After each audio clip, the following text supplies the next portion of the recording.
Достар, бүгін 5 минутта өте үлкен қамырды қалай тез жаюға болатынын көрсетемін. Тек қана тез жайып қана қоймай, ортасы, шеттері барлығы бірдей жұқалықта жайылатындай қылып қалай жаюға болатындығын көрсететін боламын. Ең бірінші сіздің тағамыңыздың түріне қарай сіз өзіңіз қамырыңызды илеп аласыз.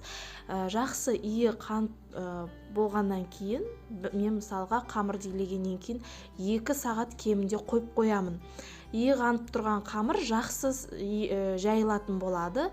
Иі қанып болғаннан кейін осылай басын қосып, үстінен жай ғана басасыздар.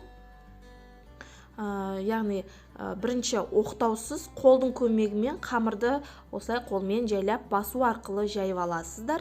Одан кейін ұныңызды сеуіп, қамырыңызды видеодағыдай 2-ге төсеп аласыздар, тағы да үстінен қамырды басып шығасыздар қолдың көмегімен.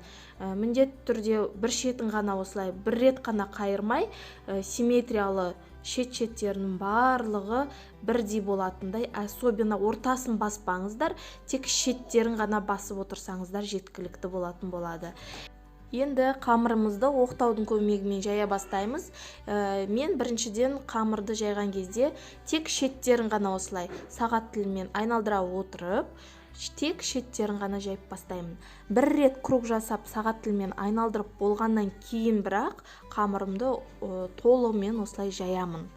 Яғни ортасы жұқа, шеті қалың болып қалмас үшін басында шеттерін ғана жайып бастаймын.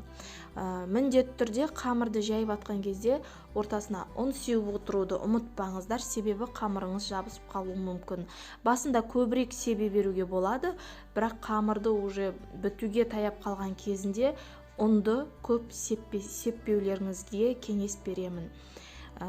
Қамырды жайған кезде ең біріншіден үстінен қатты баспау керек.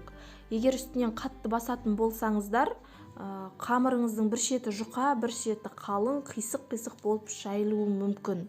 Және де мінекей видеодағыдай қарап отырғаныңыздай ортасынан шетіне ғана бүйтіп ығыстыра отырып, яғни қамырдың өзінің бабымен тек қана жайлап қана айналдырып отырсаңыздар, қамыр жақсы жайылатын болады.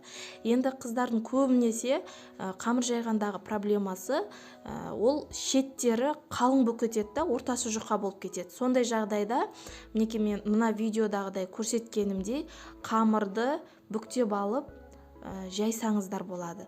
Оны да сағат тілімен айналдыра отырып, міне бір шетін мен бүктедім ба, қамырды бір жайдым, енді екінші шетін осылай 2-ге бүктеп аламын да, қайтадан қамырымды жаямын.